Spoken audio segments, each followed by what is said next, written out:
Hello, library family. Greetings from my humble home. I hope that you are all doing well. My name is Jordana.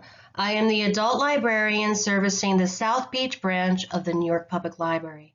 We are a very tiny branch, minuscule even, but we are mighty, just like our patrons and all the dwellers who call this magnificent city home. I miss interacting with my community so much and the daily hustle and bustle of life at the library. In an effort to entertain you and me, I have comprised a list of some great summer reads to hopefully help the time pass just a teensy bit faster. So I have to confess or disclaim, I think that this is the trending word that presenters are using these days. I am a walking librarian cliche. I love books, and I have 14, yes, 14 to share with you today. Why 14? Just because I'm pretty confident that I have a book for everyone on this list. Now, I have done my research. I was a good little librarian. And every title that I mention in this book talk today will be available to download as an ebook or e-audiobook using the library's numerous digital resources, which you can access with your library card. Now, if you are unsure on how to access or navigate our digital services, I am happy to announce that starting in May, on every Tuesday at 1 p.m., the entire South Beach Library team will be live for an hour to chat and answer any lingering questions you may have. This special virtual program is called Library Community Cafe, and you can register now. It's a great opportunity to reconnect with your favorite librarians. So without further ado, let's get to the good stuff. Grab a drink of your choice, a comfy spot, and get ready to binge on some great reads. Before I get rocking and rolling, let me give a brief overview of what you are seeing on the screen right now and how this presentation is formatted. At the top is the book title and publication year.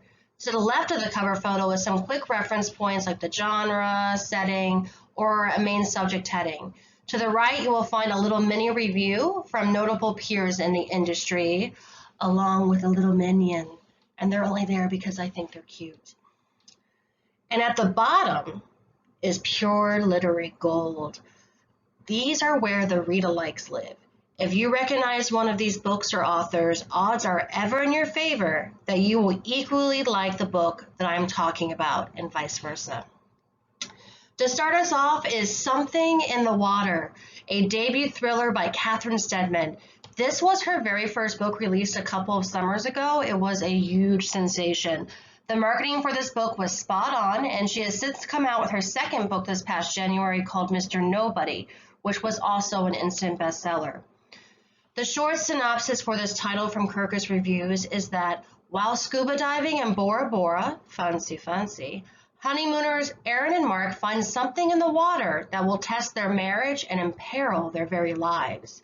What did they find? I'll tell you one thing, it was not a happy ending. Spoiler alert, the book opens with Aaron digging her husband's grave. They went into the water newlyweds. They came out married for what probably feels like an eternity. I'm sure a lot of us can relate. Now, I chose this book because given the current times, most of us would not be going to the beaches or the pools or pretty much any large body of water other than the one you find in your shower. And this book makes you okay with that. You won't ever want to dip your toes in open water again because there is something in the water. This next pick is perfect for those of us who are longing for a summer getaway or have ever dreamed of a glamorous, glorious trip to the Hamptons or just Long Island in general. I honestly will go anywhere right now to get away from the four walls of my apartment. I give you The High Season by Judy Blundell, which is a domestic tale taking readers inside some of the biggest homes of North Fork, Long Island. Ellen Hildebrand fans will delight in this novel about family class and all the money, just gobs of money. I wish I could get rich reading about all the money. Named one of the best books of 2018 by Real Simple and Kirkus Reviews, who claim Blundell's novel is a treat you don't have to feel guilty about and a sign of good things to come. It is a staple summer read, especially for New Yorkers. The Pisces by Melissa Broder. This is a fun one, definitely for the eccentric reader, someone who truly admires dark humor and beautiful oddball tales such as Guillermo del Toro's film The Shape of Water. Do y'all remember that movie? It was truly magical and transportive, and so is this debut novel. The one-liner that Kirkus Review gives us is a disaffected academic struggling with a breakup finds love in the arms of, wait for it, a merman. That's right, merman. Think Little Mermaid for grown-ups, but warning, this has definitely got an erotic edge to it. So for those of you who like it spicy, enough said. For everyone else, I highly recommend that you step out of your reading comfort zone and check this one out for a different vibe. Now, many of you are probably familiar with this next title, Unbroken, a World War II story of survival, resilience, and redemption by Laura Hillenbrand, who is a well-known researcher, and she is also the author of the best-selling horse biography, Seabiscuit, another oldie but goodie. This title kind of says it all. This is a powerful and gripping true POW story that was brought to the big screen by none other than Angelina Jolie in what I believe was her directing debut. I could be wrong about that. Someone fact check me. Read the book, then watch the film. You will feel all of the emotions. You don't have to be a lover of nonfiction to get lost in this one. Laura Hillenbrand's writing skills are the real deal. Fun fact, Fred Van Lente is actually a comic book writer and apparently a fan of Agatha Christie novels. I mean, who isn't really? Because his debut mystery, 10 Dead Comedians, is supposed to pay homage to Christie's classic, And Then There Were None.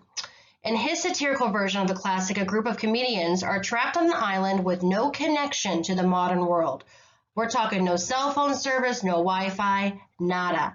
How is the comedian to survive? Easy. They don't. Someone or something starts picking them off one by one, creating the familiar but always fun to try to figure out plotline. Who done it? If you need a break from doing physical puzzles, this is a good puzzle for the mind, a real scrambler.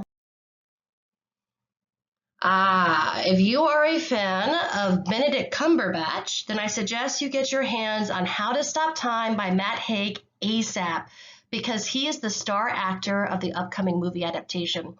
This is a love story in the vein of The Time Traveler's Wife and The Curious Case of Benjamin Button. It is about an immortal man who has lived history and has the chance to mingle with some of the greatest personalities of our past, but just wants to be ordinary and is constantly trying to imitate Stephen Hawking by pondering, what is life and why am I here? And in his case, the answer is a woman. Here is a short excerpt from this book. Imagine that it is Benedict Cumberbatch's voiceover that you were hearing instead of my tired out voice. She smiled a soft, troubled smile, and I felt the whole world slipping away. And I wanted to slip with it, to go wherever she was going. I had existed whole years without her, but that was all it had been, an existence, a book with no words. And scene. I first heard about Educated, a memoir by Tara Westover, a full year before it was even published. I was sitting in a Manhattan conference room full of shifty-eyed librarians, all dying to get their hands on an early copy of this book. It was about to go down. Librarians are super cool people until we get our eyes on the goods. We were willing to sacrifice our spot in the lunch line just to be the first to corner the publisher and win them over with our puppy eyes while begging, give us the pencil book, please. That's how you know you got a winner. This is a must-read, pure and simple. It has won all the awards, made all the lists, and it turned an entire room of librarians viral. Check it out and then buy it. A notable book of 2017, American Fire, is a true crime narrative about a Bonnie and Clyde arsonist couple creating mayhem in rural Virginia. Part police procedural, part love story, Washington Post reporter Monica Hesse unravels their life and all the damage they brought to an entire county. When captured, they pleaded guilty to 67 counts of arson. Honestly, I'm surprised Netflix hasn't picked this one up yet. It would be a great docuseries to follow in the footsteps of the Tiger King. According to Amazon, The Water Cure by Sophie McIntosh is a haunting, riveting debut and a fiercely poetic feminist revenge fantasy that's a startling reflection of our time. Now, Margaret Atwood agrees, saying that it is a gripping, sinister fable. That is saying a lot. Considered one of the best books of 2019, it's about three sequestered sisters coming of age in a dystopian world dominated by male violence. For my female listeners, this is the book where we take over the world. Hands down, a match made in heaven for fans of The Handmaid's Tale. Oh, this heartwarming read reminds you how it feels to physically step foot inside a library, browse the stacks, inhale the dust and musk, and make weird eye contact with the librarian. You all know you do it. Each library is as unique as the community it serves, yet no matter where you are in the world, in this instance, it is a small town library in New Hampshire, the library is always, always a familiar sanctuary. It's home. And that is what this book provides, a little slice of home. Emma Cline was a young 20-something budding writer when she wrote her debut, The Girls. It was a viral sensation in the publishing arena, creating a fierce bidding war over the manuscript worth millions of dollars. When it finally published, it equally mesmerized readers. It is a brilliant piece of work inspired by the Charles Manson catastrophe in California, from the perspective of the girls he influenced to ultimately become mass murderers. Or did he? This is a deep psychological dive into the minds of young girls who are on the cusp of womanhood, a very engrossing read and a stunner of a cover. Calling all my readers of historical fiction, there are a lot of you. It is a very popular genre full of unforgettable books like The Nightingale, Lilac Girls, and The Women in the Castle. They are addicting reads. And The Lost Letter by Gillian Cantor can now be added to that list. I don't need to fluff this one up. It is a guaranteed win. Read this now and then follow it up with her latest release in another time. Lisa C. is an epic writer, which she proves every time that she publishes.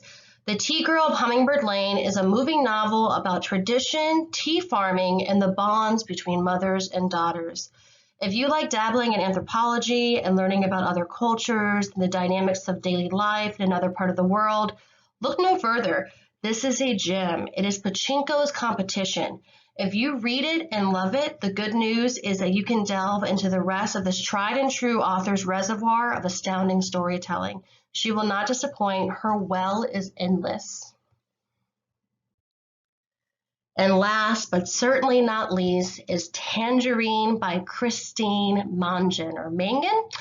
This book is so Hitchcockian that conspiracy theorists think that he is still alive and that he actually wrote this book. I'm not even going to get into the juicy details of this plot. Just know it's going to be a movie with George Clooney and Scarlett Johansson.